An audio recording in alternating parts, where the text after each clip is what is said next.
Coming up on this episode of Nintendo Cartridge Society, Night of the Living Nintendo. It's spooky to go alone, so the Nintendo Cartridge Society goes with you.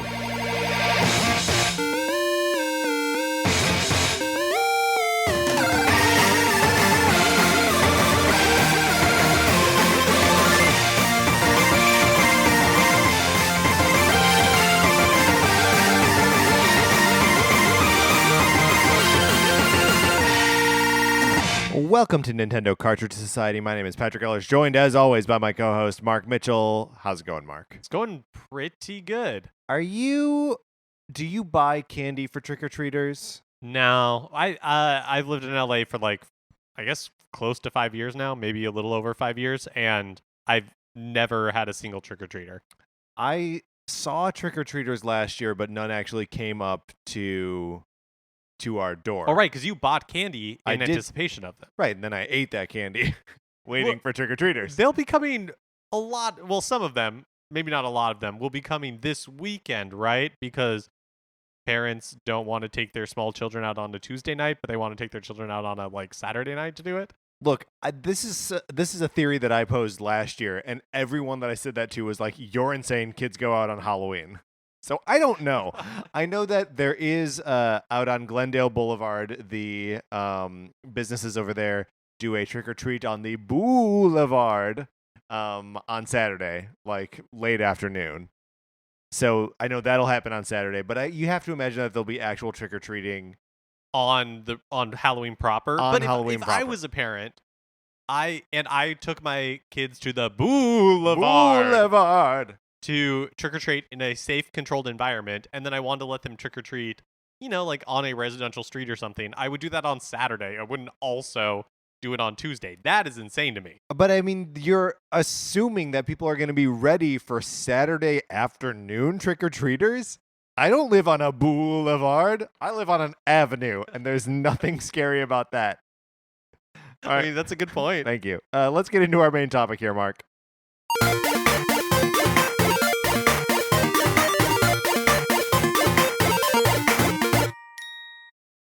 And that topic is zombies in video games. Right. So, obviously, this is a Nintendo podcast. We are going to talk about Nintendo games that have zombies in them. But just sort of generally, Mark, how do you feel about zombies in games? There was a little bit where zombies were everywhere. Mm-hmm. I felt like they were in every game. And I guess it feels like that has kind of died down a little bit. Yeah. But I was into it. I was into Left 4 Dead. I was for Resident Evil 5. I was when Dead Rising was good. Oh yeah, that first Dead Rising, man, that game's great. The original Resident Evil was like a little bit of like a watershed moment for me, where I was like, this is so cool, and this is what, I don't know, it seemed scary in a way that other movies hadn't been, and that in a way that other games had never been. For me, it was just very exciting to play and discover the original Resident Evil on PlayStation. And I remember being so excited when Resident Evil 2 came out. It came out on the same day that my family and I were going up north for a vacation. It was we have a cabin in northern Wisconsin where it's not a cabin, it's a weird little condo thing. It doesn't matter. But we were heading up there, and the game came out the same day, and I was like, we have to stop at KB Toy Works first so I can get this game. And then instead of going outside and playing and stuff, I just played Resident Evil 2 all weekend. Those games are so cool and such a part of what I identify with my maturation of a video game player. What do you think it is about zombie games versus other horror games like Silent Hill or those Condemned, I think was one of them, or Siren, or any of those more I guess supernatural, a lot of times more graphically violent or just graphic in general games? those never appealed to me the same way that a Resident Evil or any of these other zombie games did. I don't know if that's something that you've experienced as well. Yeah, well, I mean, I think there's an element of camp associated with zombies that, like, even when it's being as straight faced as humanly possible, it's still like overly gory and overly campy, right? So like, and we were talking in our Tuesday episode about Barry Burton, the actor who plays Barry in the first game, just delivering like the hammiest possible readings of his lines, and that feels more at home in zombie fiction for whatever reason than like other kinds of horror genre stuff. I also feel like just subconsciously somewhere in my brain, I feel more in control with a zombie outbreak Ooh, what do than you mean? would. Well, okay, because yes, the dead are coming back to life. That's bad news. That's never good news. Right. But you feel a little more control of your in theory anyways. I imagine that you would feel a little more control of your environment and life than if you were in like a psychotic nightmare like Silent Hill. Yeah, that's interesting. Like you have a shot at survival. Yeah, and you have like a base reality Yeah. that you don't really have in some of these other games. Yeah, I think that's right. Or if you were in the world of those other games. Yeah. And I think there's something to the sort of like, right, zombie fiction almost feels like people have a fantasy of participating in it. Like there's the like zombie survival guide or zombie apocalypse survival guide or whatever it's called, that the Max Brooks book. But I feel like I went through a phase where I was like, okay, what in the event of a zombie apocalypse, what do I do in order to survive? So there's something about it that feels participatory, right? That you want to engage in it actively. And a video game allows you to do that in a way that like Night of the Living Dead doesn't do, or Dawn of the Dead doesn't actually do. So I think that's why I like zombies specifically in games. But I guess more generally, I don't really know what it is about zombies that get me. Well, I think there is something to what you're saying about the camp factor that's kind of inherent in a lot of zombie media. And we're going to be talking about 3 different games from 3 different Nintendo platforms that kind of run the gamut from, like tonally speaking, from very campy and to kind of like camp that it like takes itself seriously but is also over the top at the same time. Right. To what I would say is just like dead serious. Yeah, like dead serious. Yeah. So I mean, maybe that's also it too. That like a zombie game can be tonally any of those things, right? And even like switch as it's going. Something like Dead Rising, which is not something that we're going to be talking about in greater detail later. That like there are moments of Dead Rising that are very like heavy and feel like tough, and that's basically all of the endings to that game are everyone dies, right? But then there are also moments where you're like fighting a clown who's juggling chainsaws, where it's like, okay, so it's also silly. Well, and with something like Resident Evil, which we will be talking about a little bit later, you were talking about the cheesy kind of like over the top dialogue, and we're very forgiving of that in a game like Resident Evil or like a zombie game where kind of that like winking attitude and overacting is fine and acceptable and part of the fun. Yeah. Versus if that was the experience, if that was the performance in a Silent Hill game, it would be very poorly received. Right. It would take you out of it. Yeah. So we're talking about a couple games. None of them are developed by Nintendo. We don't really see zombies in Nintendo developed games, right? You see some undead type things. Yeah, we were trying to come up with a list, right? And like, do you count those like weird undead things that freeze you in Ocarina of Time? Right, I guess. I mean, are they undead or what are they? Yeah. Or I think they're called re-dead is what they're called. So it's like dead, like refried beans. Yeah, that's right. It's a twice dead. It's a twice dead zombie. But so we are going to start our conversation with the 1993 Zombies Ate My Neighbors.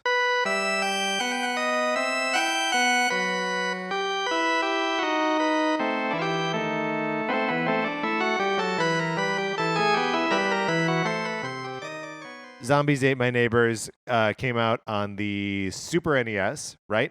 was developed by LucasArts and published by Konami. I didn't have much experience with this game as a kid, but we did pick up a copy, a Super Nintendo cart, so we could play around with it a little bit here to talk about it on this show. It's a weird game, right? Yeah, it is a weird game. It feels like an arcade game. Absolutely. But we looked it up, and I don't think ever appeared in arcades. It is like a top-down shooter, a little bit in the vein of like Smash TV, where everything is like very level-based. And so you're put on a map with, it starts with zombies, and just random people around the town that you're rescuing. Yeah, like cheerleaders. There's a guy grilling. It's all very tongue-in-cheek. Like the whole aesthetic is kind of ripped from the 1950s horror, like early 3D movies, drive-in. Like that whole aesthetic is what it's aiming for. And like it obviously hits it square on the nose with the title "Zombies Ate My Neighbors," right? And it doesn't take long for the game to move beyond zombies. By like the third level, you're being chased around like a hedge maze by dudes with chainsaws. Like they're very clearly like Mike Myers-y, right? And just a little bit later in the game, you're like fighting like mummies and like aliens and UFOs and stuff. So like it's running the gamut of like all of that sort of 50s like schlock horror stuff. Yeah, so it's a co-op game. Yes. Which is a borderline competitive. Yeah, there is a competitive element. There's like a score run element a little bit, which again kind of feeds into that arcadey mentality. The other aspect of it that I feel like is very arcadey is there doesn't really feel like a lot of progression from one level to the next. It feels, like in arcade games when, like Pac-Man or something, where the basic mechanics are the same, but the maze is a little more difficult or the enemies are a little faster. But that's like the only variation. I mean, I think where there is progression, if you would want to call it that, is that it's got a little bit of that like Gradius style progression where like you're collecting new weapons or like Contra kind of, where you're collecting new weapons as you go. And then it's not like, everything is limited use, right? You only have a certain number of bullets. You have a certain number of like soda can grenades or whatever. And if you are being stingy with your use of them early in the game, you have more as you get later. If you are wasteful with your bullets in the beginning, you don't have a lot as you get later in the game. So like it does feel like there's a progression to it, but like there's a password save system to it, so you can like get back to another level, but it doesn't, carry all of your like new info forward. Which is so weird for a SNES game in my mind to have a password system, yeah. The other really weird. Like, why not just give you like a level select? If this is what it's 1993. Yeah, and it's a Super Nintendo game. You don't need passwords. Like, you would give me a save feature. I guess the other thing to me that made it feel really arcadey is that the mechanics are the same in each level. Yes, like it really is like you get new weapons, but it really is just like the kind of the same. You do the same thing every time using the same mechanics. It doesn't feel like there's a lot of like growth. Well, so it doesn't seem like there's a lot of growth necessarily, but I appreciate that, because it is very arcadey, that you can have a very different approach to the first map every time you play it, right? Like, or to go back to those chainsaw wielding guys, that they will cut their way through the maze and they like physically change the map as you're playing it, right? And so, sometimes you have to like get them to charge you and like cut a hole so you can like access a baby or whatever, to get the points for it.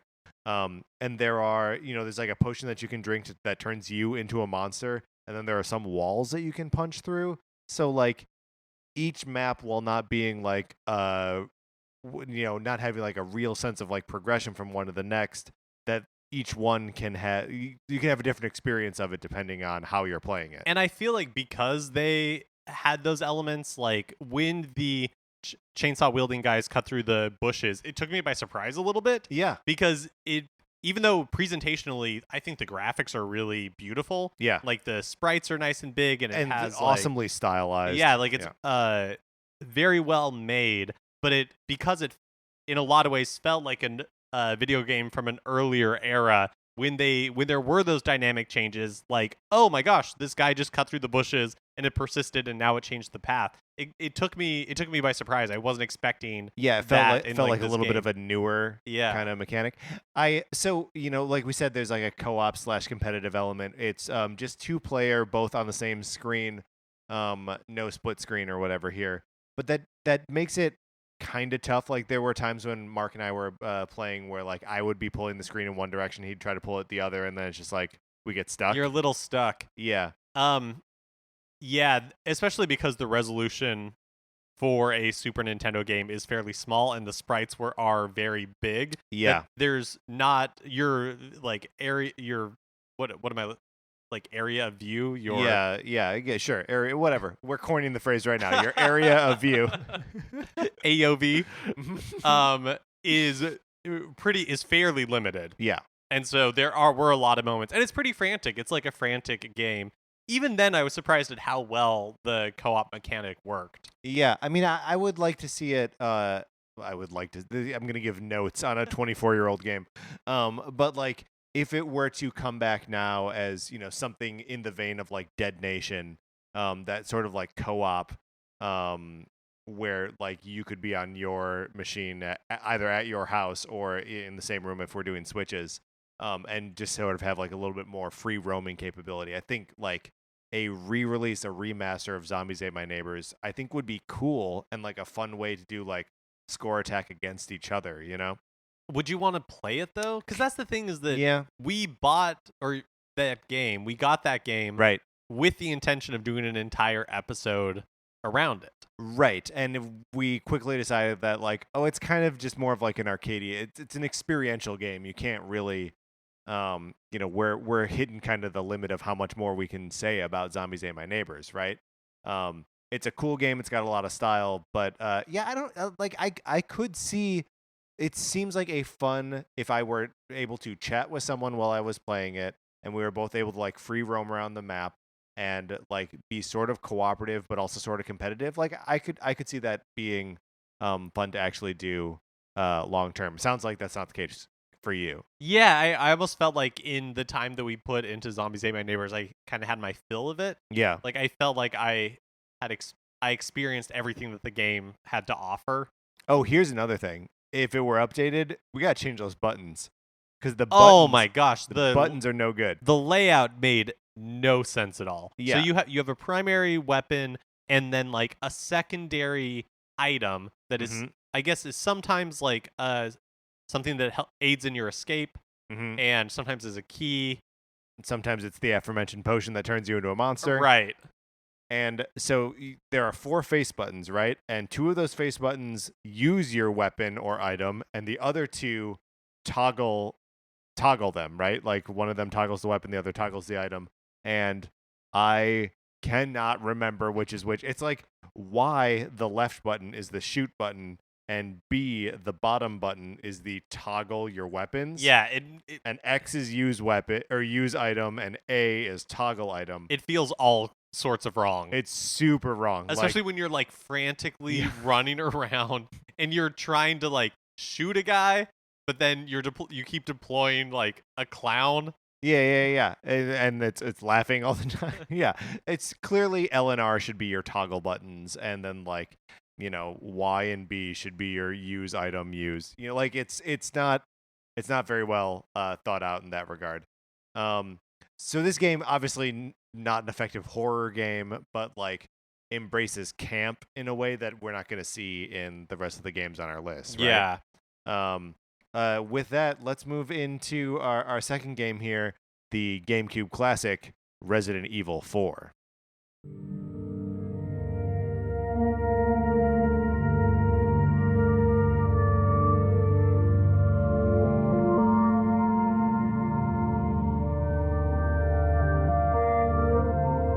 A little save room music for you there. Resident Evil 4, one of the Capcom 5 that actually made it to the GameCube, but then was quickly non-exclusive and came to everything else. Yeah, wasn't it announced for the PlayStation 2 before it was even released on the GameCube? That sounds right. I'm pretty sure that If happened. we're not right, we'll get that in a debug.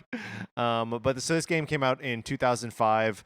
Mark, tell me a little bit about Resident Evil 4. About your experience of it. So, I guess I didn't really know what to expect going into it. Because at this point, you're probably at like peak Resident Evil fandom, right? Or like getting there, maybe? Yeah, I would say so. But I also was not following video game news at the time. Okay. And so I knew that there was a new Resident Evil game coming out for GameCube because I was working at like a Best Buy type place at the time. Circuit City. No, Babbage's. Really more of a GameStop like place. And it was like, oh, there's like a new Resident Evil game. So I pre-ordered it without really knowing what it was. And Resident Evil 4 is radically different from any other Resident Evil that came before. And it was a shock. Yeah. Especially because the opening moments of that game have a like quick time. Oh yeah, they do. You're like driving in the car. Yeah. Okay, so the part I'm thinking of is when you are approaching the village for the first time. Yes. Well, you don't know that, but you're like walking through the woods, and then a boulder comes rolling down at you, and you have to like do like one of those quick time events. Press A to not die. Yeah, to like jump out of the way. Right. Boy, did that boulder hit me at least twice before I realized what was going on. Is this the game that invented quick time events? That can't possibly be true, can it? Oh my gosh, Mark. I don't have a What if it did? I don't have a memory of them before this. Yeah, and they're certainly not in Resident Evil games before this. It might be. There's a boss fight, like a one-on-one knife fight later in this game that is all quick time event, which is bad. It's a bad fight, right? Yeah. I mean, this is a brilliant, amazing game that there are moments of I guess what I would call poor design, like that knife fight. Yeah, absolutely. And like, it's also where this is going to sound strange because it's Resident Evil, but it's where the story starts to go off the rails. No, it's so true. Like, now we think of Resident Evil, and they've tried to, I guess, walk this back a little bit with 7, but now we kind of associate Resident Evil with boulder punching, right? With these big, like, hammy moments. Yeah. And the 1 and 2, yeah, they were cheesy, but that was a little bit thanks to the localization. Because I don't think that was necessarily the intention of the creators. Right, it was just how it came out, or like what they had money for. Yeah, and then like 4 was the one where it really, to my mind anyways, really leaned into the kind of ridiculousness. Yeah, well, it's also where like, yeah, I mean, absolutely. It's also where the series starts to, like, the line between the sort of like bio horror kind of like scientifically explained, if totally nonsense, thing to being like just a little bit more like supernatural. Like I know it's not really supernatural in Resident Evil 4, but like the fact that there's like a cult around it gives it all an air of something different or otherworldly. In Resident Evil like 3, one of the characters, Carlos, he's like an umbrella commando. Like everything feels very like militaristic in the Resident Evil games. You're playing cops, right? And in Resident Evil 4, I guess you are still Leon's Secret Service, right? He's rescuing the president's daughter. Here's the level of storytelling that we're doing. Escape from New York level storytelling. I guess that's just the president, not the president's daughter.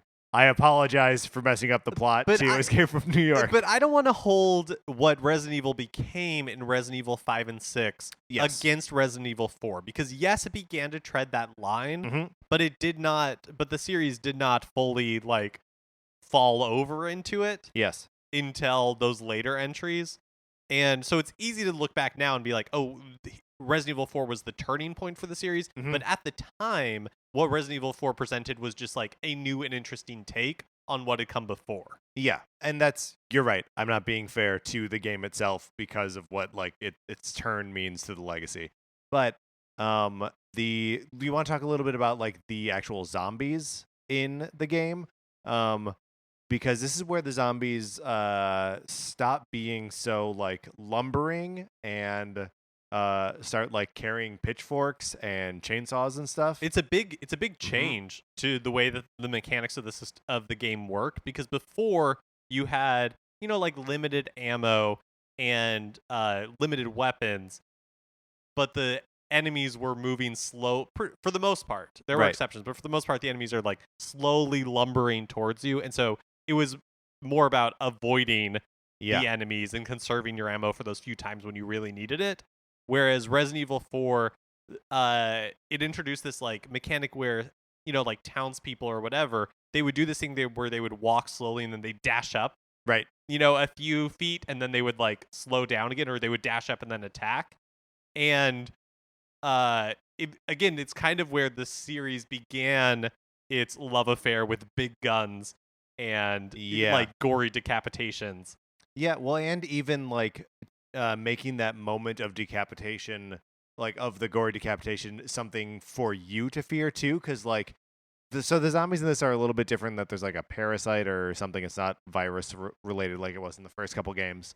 And so there are bad guys where like when you shoot their head off, it can explode, and then like a tentacle thing comes out, and then you've got this like spider-headed monster man to deal with on top of it, right? From a gameplay mechanic, which is really changes things up because its reach suddenly becomes much further than anything before. Although, so as far as like horror games go, I don't know that anything in Resident Evil 4 tops the initial moment of entering the village and having all of the villagers like swarm you. There's like the guy with the guys with the chainsaw, and the first time you get caught by one of those guys and they cut off your head and like the game ends in like a spray of blood, right, is so effective. Like that first encounter in the village is like just like burned in my memory. There's another sequence from that game that's burned in my memory. I think it's because it's such a like fun and cool execution of like zombie tropes, or what we have become tropes, I guess, in the last 20 years. There's a moment where you and Ashley, the president's daughter, are in a cabin, and like you just have to survive just like waves of zombies coming at you. And there's like a second floor, and at some point you have to abandon the first floor, and then they start like putting up ladders, and you have to like you can knock ladders down, and like they're still coming in through other windows and up the stairs, and it's, I don't know, it's so cool, and it's got that like, bunker down mentality. For me, like that's right up there with the first time you enter the village. I mean, Resident Evil 4 is also where it kind of smooths some of the rougher edges of the Resident Evil series in general. Oh, like them controls? The controls, the way save rooms worked. Like they still existed, but you don't need the spool anymore. No, you don't need the ink ribbon anymore. Yeah. I always sort of like the ink ribbon just because like I like it in a way that I think I would hate now, that like there's an actual like preciousness to the number of times you can save. I'm a little bit too obsessive now, or a little bit too like cautious, where you're like, you can save any time. Yeah, exactly. Well, and we've been just spoiled by the last, again, 20 years of games, just like giving you the option to save wherever you want, and as frequently as you want. I don't know. Resident Evil 4 is one of the best games of all time. Yeah, I'll agree with that. Thoughts on bosses in Resident Evil 4? Not that memorable to me. There are like, I remember them being more annoying than fun. Yeah, like there's the Del Lago, the like giant fish monster thing, where you're like out in a boat on the lake and you have to like harpoon it, and like it's a weird fight, right? And then there are also like El Gigante. They're like giant infected creatures, which like, yeah, I don't know. For me, always in Resident Evil games, this is where like I'm gonna be way different from my take on Zombies Ate My Neighbors. Like I almost don't like the enemy variety in a Resident Evil game. I just want zombies. You know what I mean? Like, there's Yeah. something so pure about that threat that, like, I don't want it to change. And even though they changed up the control scheme a little bit to make it more actiony in Resident Evil 4, Mm-hmm. the action in these games never really lends itself to big boss battles, Yeah, that's a good especially point. like bosses that are like the size of an entire room. Mm-hmm. They really excel in kind of that like one-on-one you versus a zombie or you versus a horde of zombies Yeah. versus you against one big like enemy that will soak up all of your like damage. Yeah, it's hard to play the same like damage or the same resource management game against a damaged sponge, you know? It because that's something they're like, well, I just got to shoot it as mate. I just got to keep shooting it. Yeah, you just keep shooting it, and I hope that I have enough ammo. Yeah. And then so I always get a little bit fuzzy towards the end of the game because I think I've only beaten it like one or two times. Oh, actually, no. This is a better question. This is what I wanted to do. Did you play it on both GameCube and when it was re-released on Wii? Yes. And which do you prefer? Wii, hands down. Really? And So the pointer controls are Yeah, and I know that a lot of people enjoy the challenge of that using the GameCube controller to aim brings, and they feel it's a little too easy that you can like headshot too easily using the Wii's pointer controls. And that is probably true, but it does not negatively affect my experience with the game in the slightest. right. I think the Wii version's like the definitive version thus far. And as previously discussed, headshotting an enemy is not necessarily going to do you favors. Right. Yeah, It exactly. may turn into a worse enemy. All right, cool. Are we done talking about Resident Evil 4? Anything else? Or we're going to move on from this game that we both love? Let's move on from this game that we both love. All right, moving on from the game we both love to a game that we're maybe a little bit confused by. It is ZombiU for the Wii U.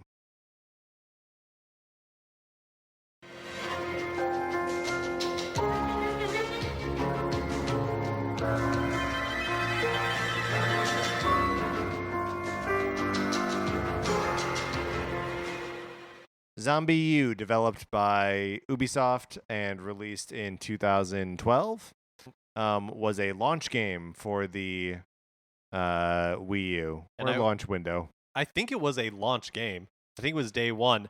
And I would say that it has launch game-itis, where they... Explain that to me. Is that the virus that turned them into zombies?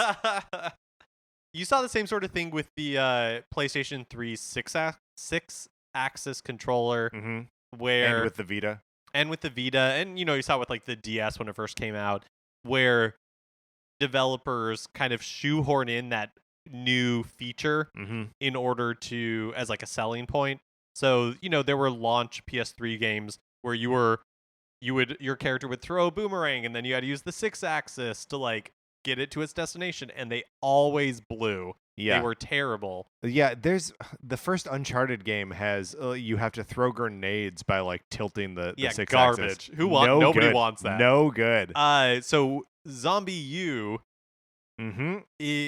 it heavily features the asymmetrical gameplay promised by the Wii U and the Wii U's gamepad. But it's asymmetrical gameplay for a single person. Yes. So like so I guess like asymmetrical in the sense that you are always constantly being prompted on your television to look at your gamepad, and it is not fun. It's very fussy. It's a very fussy game. Yeah, so this is something that we were talking about while playing over the weekend, that the game turns everything that should be a simple button press into like a fussy little thing that you have to do on the gamepad. So instead of being like, are you going to pick up this thing and put it in your inventory, which would normally be you push a button, it's done. You have to go to the gamepad, see the thing on the gamepad, touch it, drag it into your inventory, and then let go. The game makes a big deal of like you can board up doors and remove boards from doors.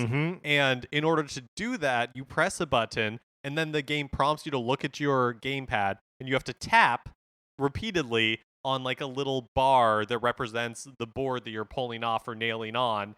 and you have to like fill up a gauge. It's completely ridiculous. It's completely ridiculous, and I hate that it's the same mechanic for nailing as pulling off, that like either way you're just tapping it. Like I get tapping it if you're nailing the plank up. That's like at least mildly immersive.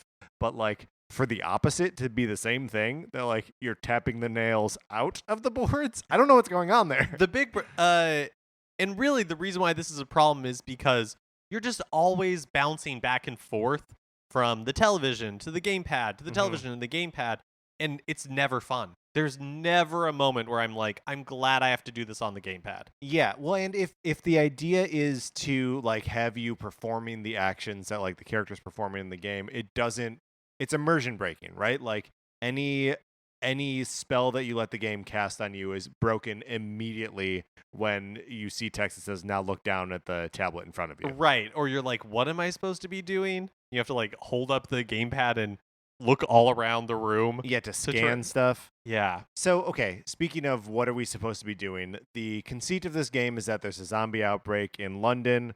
You spend a lot of the game underground in like tube tunnels. And the game is a roguelike, right? So you are every time you die, that character is dead forever, and you get a new character with a new name, a new face. Sometimes it changes gender or race or whatever.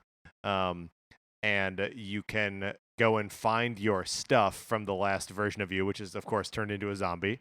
So like that mechanics we sort of liked. I thought that was really cool. It's cool. And it's fun to take a cricket back to the former version of you. It's fun in theory. You were right. I did not actually love the cricket bat? the visceralness of the melee attacks and the repetitive nature of the melee attacks. Right. So this is where we move a little bit into the like total loss of camp, right? This game seems so self-serious. So deadly serious. Yeah. It's like no fun. Yeah. No daylight in this game. Right. This game declares no fun to be had here.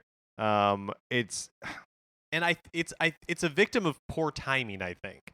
Go on. And just misreading the market. Mm-hmm. Because so this game was originally announced as, I can't remember, like something alien attack from outer space, or like a title that's almost in the vein of Zombies Ate My Neighbors. Absolutely. It had like a cartoony aesthetic, and then we didn't hear anything about it, and when it was re-revealed, it was clearly just everything that had come before was completely discarded, and it was this dark, somber, like survival horror game. And I think whatever that means. Yeah, core, yeah. And I think what happened was, like by the time the Wii died, one of the, there were all these people who owned a Wii, but one of the big complaints with it was that there was no, like big budget game for, again, whatever this means, like hardcore gamers, right? Right. Like that was an experience that the Wii audience was lacking but wanted. So I think Ubisoft was like, oh, there's a market that we can fill on the Wii U. And so reinvented their game to be this like somber, gray, bloody experience that it turned out not very many people wanted on a Nintendo console. For the record, it was originally meant to be a spin-off of the Raving Rabbids franchise, and the original name for the game was Killer Freaks from Outer Space. There we go. And early in the game, you do see a poster for like a movie called Killer Freaks from Outer Space. So like, it's at the very least aware of its like kind of cheekier origins, but like isn't that at all. Yeah, I don't know. I wanted to. I hadn't played this game before, like picking it up for this show, which, by the way, you can get a copy of this game for $5 at GameStop if you still have your Wii U. But like, it is really absent fun. It is, in a lot of cases, absent clarity. There were a lot, Mark and I aren't dumb, and we were playing this game together, and we were still just like running up against like walls and not really knowing like where to go or what to do. And then all that's punctuated, like you said, with some with too much gore to like have fun with it. And I also think that at the end of the day, even though it did have launch titleitis, and there were they were really trying to push the gamepad into the game, I think it's just a good example of where the Wii's main feature, which is that gamepad, never really worked out in a way that I think Nintendo saw it working. Because I mean, Nintendo itself abandoned this idea of using the gamepad in interesting ways fairly quickly. Yeah, I mean, except for where it didn't in things like Star Fox Zero, where like it's just bad. Yeah. Yeah, there's so many, or I don't even know how to, there are so many like Wii U titles that use the gamepad in ways that feel like they were forced to do it. Yeah. Because the like Mario Kart 8, it's, I guess you can either just mirror the screen. Is there a map on there? It can be a map. And then it's a horn. Right. I love the horn. I love having a giant horn in the middle of my controller. That's funny. If we were playing ZombiU and the screen was just a giant horn, I would love it. Every time you played it does the cucaracha. But really, if ZombiU had just been a map on the gamepad, that would have been better. So much better, because then we at least would have known where we were going. So I didn't research this at all, but I do know that the game has been re-released on like other modern platforms. Obviously, without the second screen capability, I wonder if it fares any better. It must, right? But then by that token, like it's gonna be just like an uglier version of the game that it could be or should be. I don't know. I mean, beyond the mechanic of like restarting as a new person each time, I'm not really sure that this game offers much like new or compelling anyway. Yeah, I agree. I think it was designed as like an alternative to games that were not coming to Nintendo's platform. An alternative to games that don't exist. Well, like very good, Ubisoft. I mean, I think it was like, you aren't getting, I don't even know, because this game isn't like a Resident Evil game. Yeah. It's first person, which took some getting used to. Because it doesn't control super well. It doesn't. I don't know. This game is a real mixed bag. We didn't really end up liking it all that much. But I guess I admire the ambition behind it. I think it was just misguided. Yeah, and I mean, we also didn't put it really enough time in to know like if the story goes anywhere, but like I don't know, it's kind of just like a generic, there's like a dude that is watching you and like giving you instructions. So there's like a little bit of mystery around like who is this guy, why is he like selecting people to like survive this zombie thing. Well, and as much as we like that like roguelike element of it where you are a new person every time, Poppy the typist, she was a real winner. Poppy the typist, we took her far. We took Poppy far. But that kind of takes away any chance for there to be like a broader continuing narrative. Yeah, absolutely. Yeah, which is obviously something that we like from Resident Evil, right? Yeah, it's almost like there's too much inserting yourself. So I guess I'm going back on what I was saying before about wanting it to be a participatory narrative. I guess I do, but only to a point. Well, it's different when it's like Resident Evil, where there's a little bit of that, I don't know, like hero wish fulfillment. Yes, for sure. You're awesome fantasy. In Resident Evil. Right. In this game, you're dying over and over again. And the characters stay dead.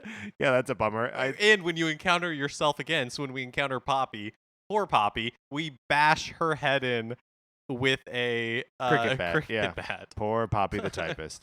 All right, Mark, let's stop talking about ZombiU. Bad Mike.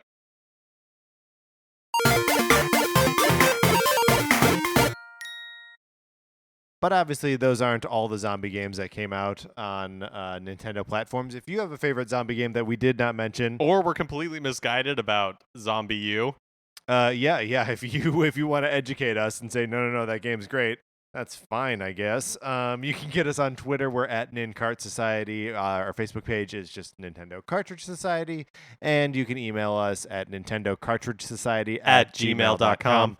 We would love to hear any of that from y'all. That's going to do it for this episode of the show. If you could please rate, review, subscribe on iTunes. Nope, Apple Podcasts. We don't call it iTunes anymore. It's Apple Podcasts. That would be wonderful. If you like Mark and Mine's opinions, we write about comic books on retconpunch.com. Olivia Duncan made our logo. Our music is provided by 8-Bit Betty. If you want more of his music, you can go to 8bitbetty.com, or you can listen right now. For my co-host, Mark Mitchell, this is Patrick Ellers saying, thanks for listening.